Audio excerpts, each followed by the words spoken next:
Hi everyone, welcome to another episode of the Landlord Page podcast. Here with Mike and Ian. How you doing, guys? Good? Very good. Yeah. All good, thank you. Good. In this episode, we're going to sort of talk about why we're hearing that a lot of landlords are selling. Even if you work those numbers, the people who were buying properties in the mid-90s, the first buy-to-let investors, are going to be between 60 and 65. So the full stat pack, I'm going to run this down. People, get your pens. So good one to get stuck into. Obviously not all landlords are exiting the market, but we're hearing that the majority of them are. So yeah, it'll be good to sort of highlight what's going on, what's sort of causing that, and yeah, what's happening really, guys. So yeah, it's been a funny one, hasn't it? For a couple of years now, it seems like more and more tenant demand per property. It's like the whole supply and demand element of things. It just keeps climbing with the amount of inquiries per rental listing. And that is, I guess, in two part, and Mike's got the data and the stats to share with us in a second, but it seems like it's two part really. One is tenants are staying for longer because they're scared of leaving and being homeless, which I would feel the same. I would feel the same. And then I guess the other reason is a lot of landlords seem to be selling, or at least more landlords are selling than are buying, which it does seem a little bit baffling when you actually look at kind of how well the property market has done, even in the last 5 years. Yeah. You know, and you look at some of the other markets out there. We spoke about this before on the podcast, but you look at stocks and shares, and you look at crypto, and you look at all these other little places, you know, FXTs and all that side of things, all the places that people have put money. But one of the safe bets really on a long-term basis always seems to be property. So I actually saw a little caption today on one of the social media things, which was that 10% is the inflation level. I think it's 10.1 they highlighted today. So your money's worth 10% less than it was a year ago.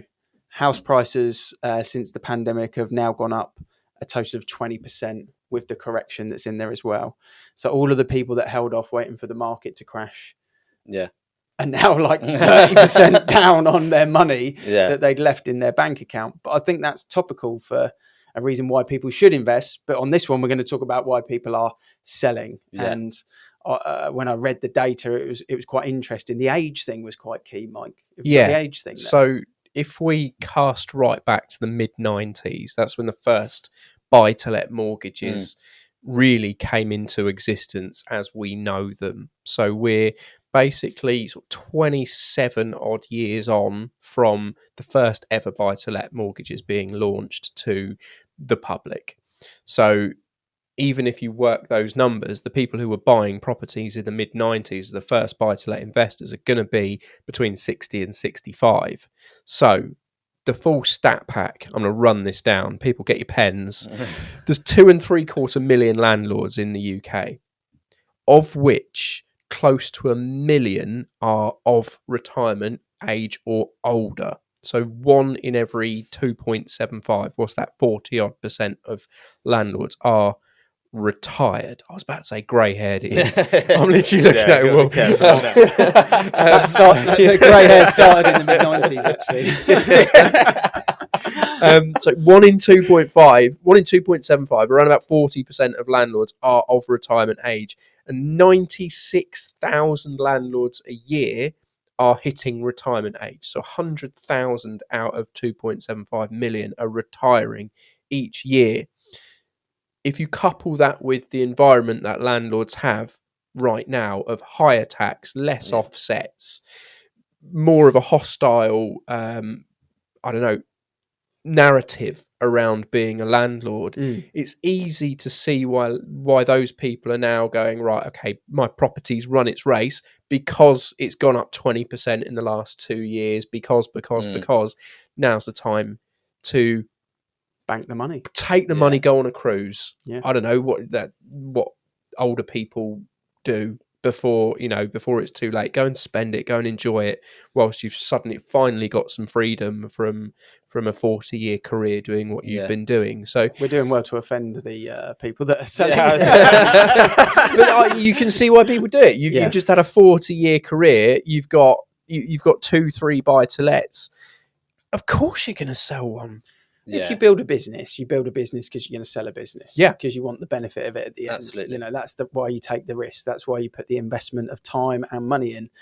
Same thing with buy-to-let portfolio, whether it's one in your portfolio or whether there's 15 in your portfolio. The goal is at some point that the tenant pays the mortgage off and you sell the asset and you reap the rewards at that trigger point in your life. So I totally get it. It's scary that whatever the number is, 4% of all listings or 4% of all properties, somewhere around 4% are selling every single year, because there's no way we're adding 4% as a gain every year, are we? It's probably more like 1.5 if we ran the numbers, I would have thought. I think it's even less than 2 for 1 at the moment. So that in itself is, who's it most scary to though? Is it most scary to, obviously we're talking from an agent point of view, but from a public perspective, for tenants, for first time buyers, for parents, it's got to be scary for all of those, because it's more expensive to rent, which makes it harder to save and harder to buy. It's more expensive to rent, so it's harder to move out of home. So parents are going to see their kids for much longer. They're not going to be. Some will love that. Some will have a problem with that. So with both of those in context, then that becomes harder for everyone. So the whole point of making it more difficult for the landlord or the buy-to-let purchase is to make it better for the first-time buyer purchase, isn't it? That's why the government are doing it. But I just don't know whether it's being done in the right way that actually directly or indirectly helps them at the moment. Especially they're reaping what they sow. The private landlord market supports rental in the UK because the government have done nothing about it since right to buy was brought out, again going back 20, 30, 35 years ago. So private landlords are the only option for people who can't or don't want to buy a house. There is no council housing, there is no central place to go and get property from other than private landlords. Now private landlords to an extent are being chased out of the market or are hitting retirement age from the original boom, and again they're reaping what they sow, because it's not as attractive as it was to buy a buy-to-let property. Like when I bought my first buy-to-let property in 2008, 2009, when there was money to be made. And it was just a case of just having the confidence to go against the market and buy while it was down. Lots of people like me were doing that. In the late 20s, it was affordable. The tax situation was good. You didn't have to have a huge deposit, which you do now. So it's harder for someone in their late 20s to become a landlord that I did.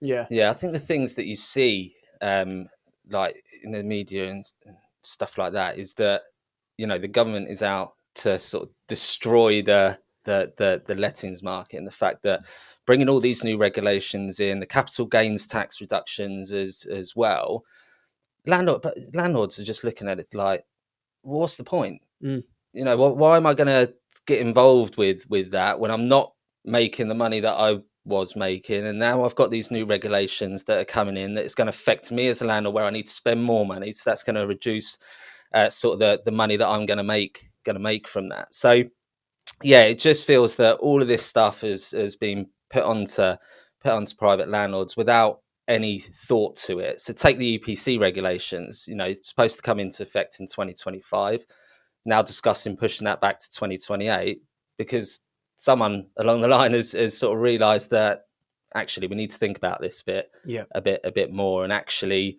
put some thought into it, rather than just throwing it out there and this is what we need to do by a certain date, but not sort of thinking about the actual landlords and the actual people that are on that side of things.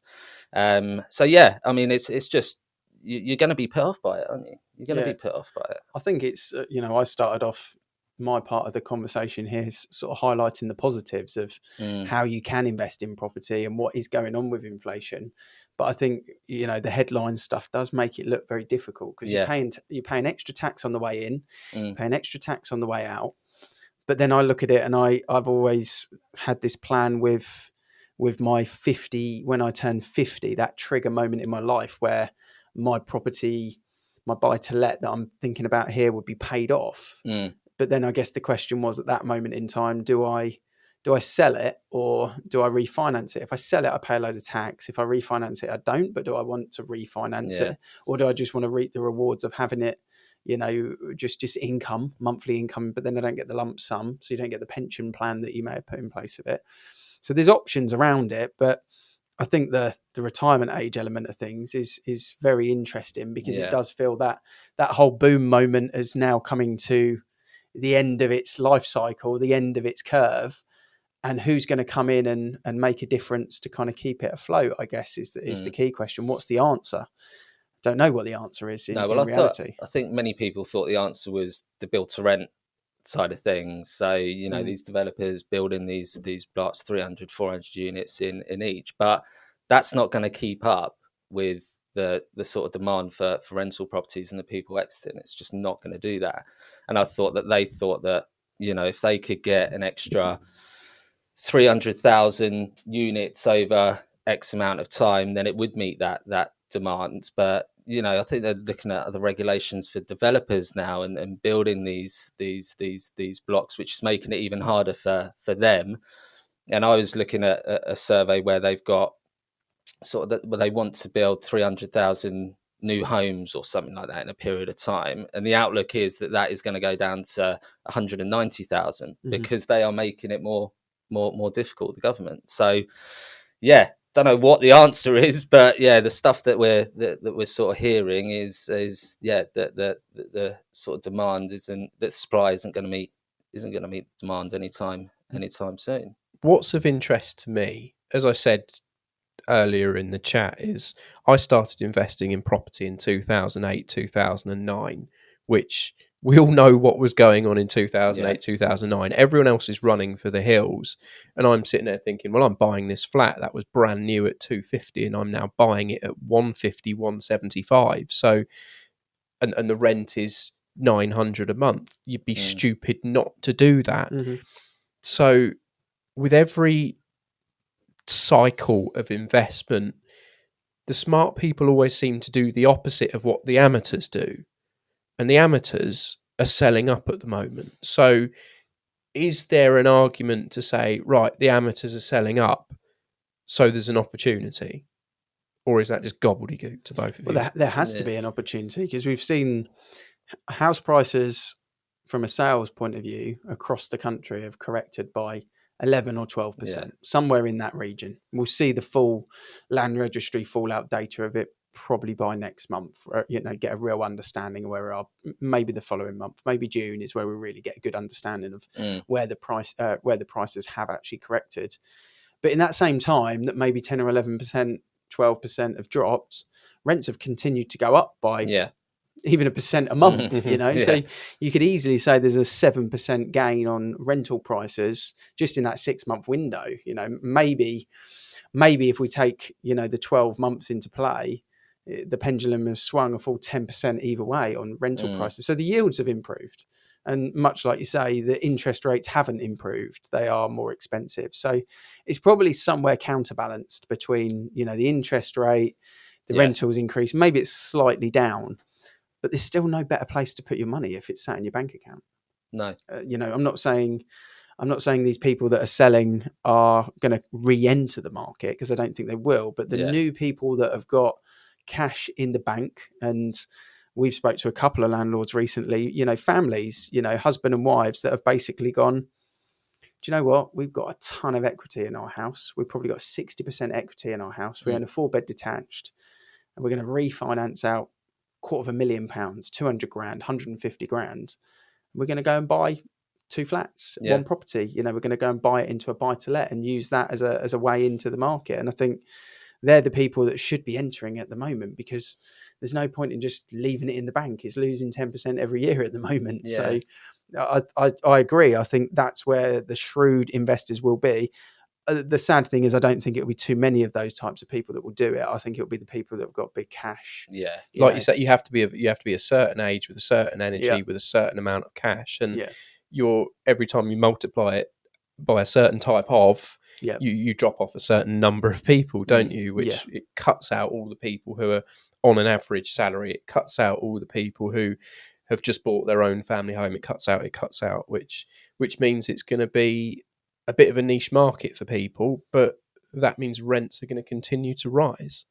I think there's an opportunity for developers, investors, buy-to-let landlord portfolios or new buy-to-let landlords, I think there's an opportunity for people to get familiar with auctions. I think that's key, the isn't it? place where when you look across, the portals, or if you do a wide search, say you look at a whole county, for example, what you quickly see is the standout properties when you really drive it down to a certain number where you go, that's a bit cheap. I'm playing the game a little bit on the boundaries here. And then there's 3 of them and you think, wow, there's 3 of them. The first thing you see is 12 Acacia Road. You see the house number, it's an auction instantly, or it's a repo. Something. I think that's where the opportunity is. But I think people are still a bit scared and a bit unfamiliar around auctions.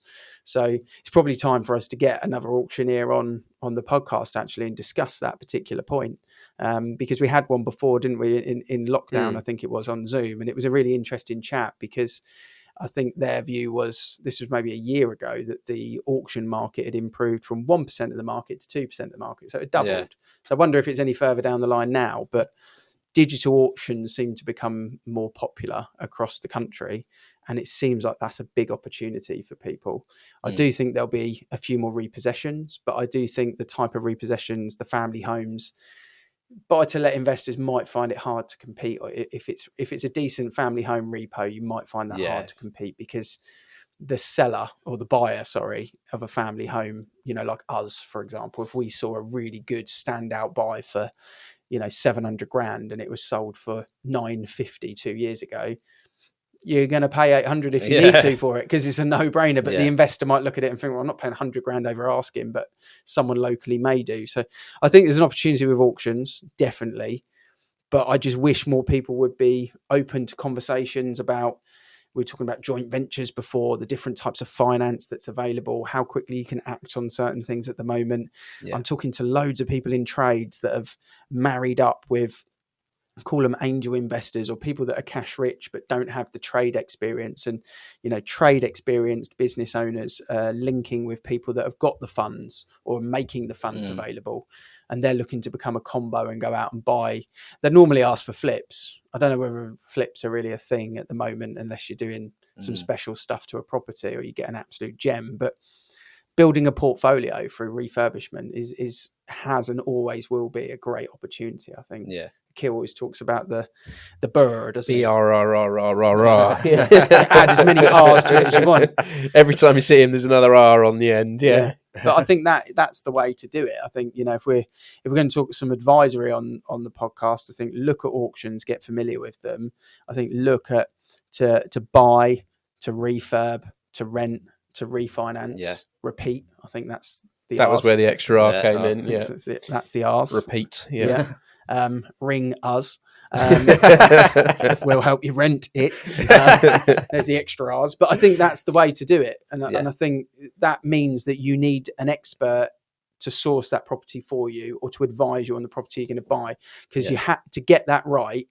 It has to be the right property. You can't just do that with anything. No, and I think that goes back. I know it feels like we talk about it in every podcast, but having that power team, so having those individuals around you that are experts in those things, and just going to have a chat with them, find out what advice that they've got to offer you, because you're going to pick something up, right? So you could just be sat there thinking, hearing all the headlines and all of the negative information going around, but actually if you speak to the individuals that are in that sort of industry, they'll guide you in the right way, they'll give you that correct advice, and then from 1 minute of being scared or anxious or anything like that to do with investing, suddenly it can turn into, wow, actually, this is the way of doing it. This is what I'm going to do.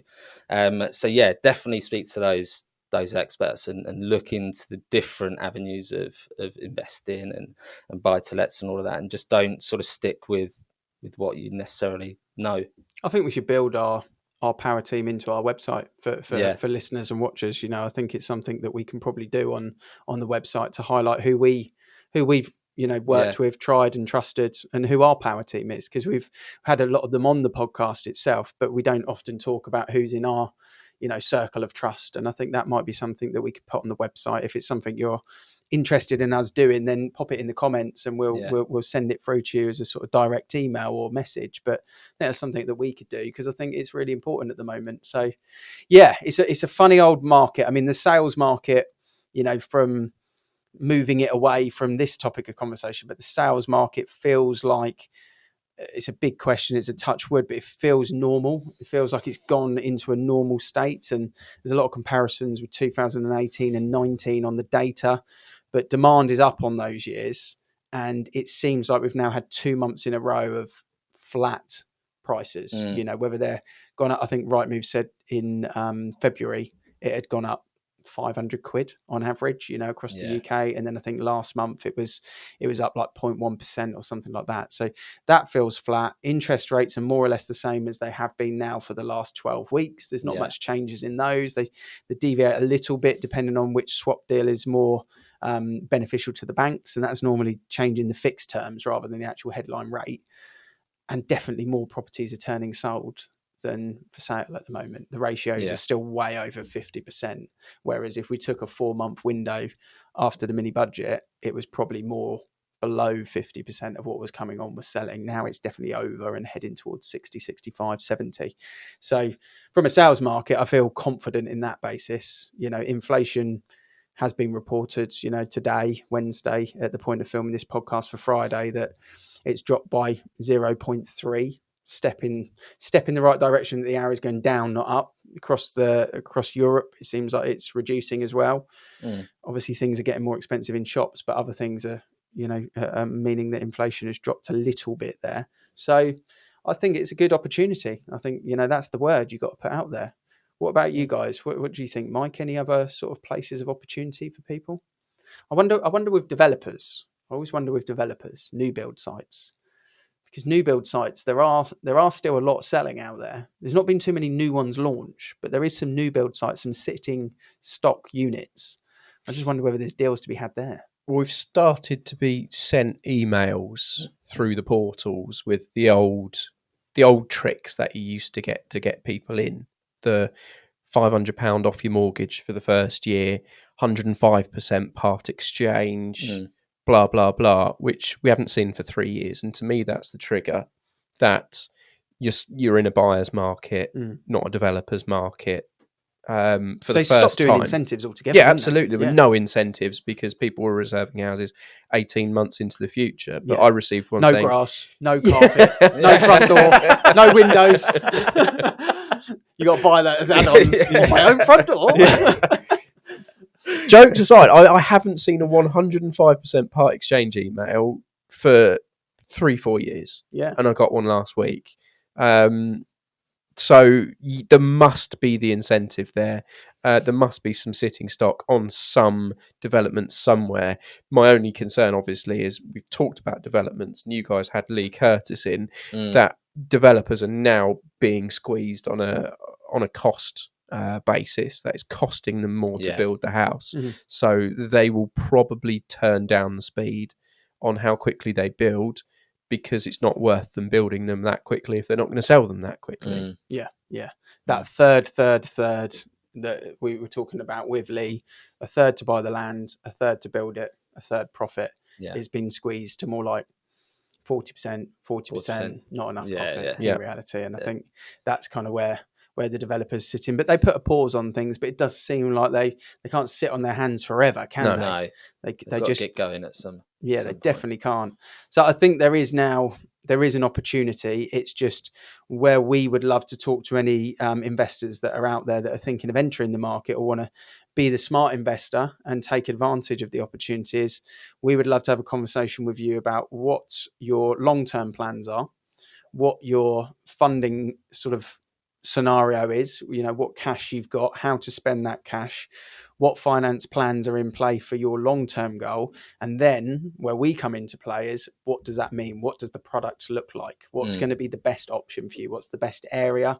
What's the best type of property? And why is that a good property for your next 10 years trajectory on what your business plan is? And I think that's where we'd love to have a conversation with those investors, because I know there's a lot out there. I've got friends and family that are in that bracket at the moment. We all have in this age bracket. But if now's the opportunity to do that, then I think we would love to have those conversations with people and start to advise. What's for you two in terms of landlords putting their properties on the market? just generally speaking, what's the numbers looking like on that? Is that up? Is it down? Is it the same as it's been for 2 years, or are we seeing any more, come to the market? Or is it just reducing month by month at the moment with new listings? I think it's sort of the same. We're seeing it reasonably stable, Yeah. but it's a mix of reasons why people are doing it. Yeah. It's accidental landlords. It's people coming across opportunity rather than it being people who have gone out and specifically bought a buy to let. Yeah, I mean, I've been speaking to landlords this week and last week about them relocating. Okay, so they're relocating. They want to rent out their house. So you've got ones like that. But then I spoke to another one today where she's found investment property. She wants to rent it out. She's got a portfolio of 6 other properties. So it's sort of a mix really. Yeah. But yeah, you're at that sort of stable stage. It's not really going down. It's not going through the roof. It's just sat in that little plateau at the moment. Yeah. So yeah, I think if you're looking, if you are looking to get into the property market, the security is that you're going to find a tenant. I think that was always the number one. Yeah.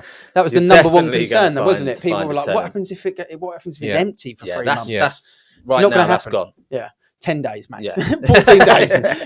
What happens if I have 50 people who want to live in my house at the same time? Like, that's the issue at the moment. That is the issue. It's what happens when there's a queue on the drive on viewing day is the issue. Yeah. Which way, if you're a private landlord, how difficult is that part of it? The screening process. If you put a property on X site and you get 30 tenants, how are you going to pick those 30 tenants? Who you allowed? You can't do 15 hours worth of viewings for each of them if you're a private landlord, because it's not cost effective. You might as well pay an agent to do it. Yeah, ring us.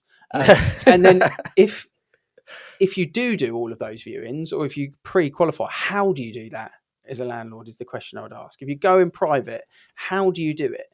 But that's where our expertise comes in. That's where our planning, our logic, our common sense comes into play.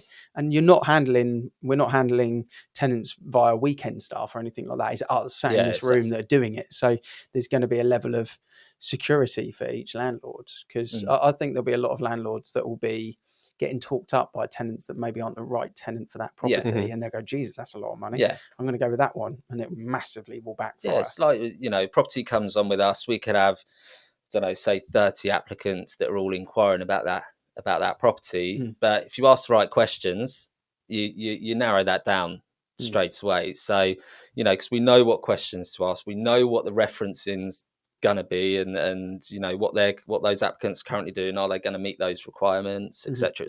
So having someone like us, we could cut it down, only get the people round to your property that actually want it and want to live there, and can afford to live there. So trying to do it privately, it's just I'd worry. I'd worry.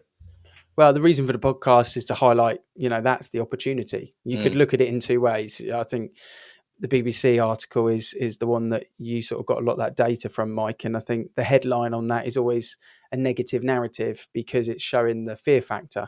The shrewd investor looks at that and thinks, wow, that's a great opportunity. Because if it's all singing, dancing, rosy, it's probably the wrong curve to jump on. But if it's a bit more negative, there's definitely an opportunity there. So that's the reason for this podcast. And if you want to have a chat with me, Mike, or Andy, then feel free to reach out, email us, message us, DM us on socials, jump on the website avocadopropertyagents.co.uk, and we'd be more than happy to have a chat with you about sourcing, managing, renting, or just a bit of advice. We appreciate everyone that listens to the podcast, downloads it, watches it on YouTube. So we're happy to help with sharing some of our time and expertise with them as well. Yeah, absolutely.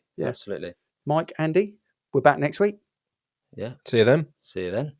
I'm flicking through YouTube and through Spotify. I don't think there's a podcast or a video channel on YouTube that landlords could land on where they're not being sold something. I mean, it'd be the first time any estate agents ever asked that question, but why not ask that question to a wider audience? Estate agents have the knowledge there, but they don't seem to share it. You can do different episodes based around someone that wants an exit plan or someone that's just starting their portfolio. The rules change every year. But why not just open the floor out and just say, well, is property even the best investment out there? And tax advice is a big thing, especially with everything that's changed, capital gains tax, and obviously your stamp duty costs that you need to pay and whatnot. People don't realise what they need to prepare for. We build a podcast and we build a YouTube channel, somewhere that landlords can go and they feel they're not being sold to, but they're just getting quality advice.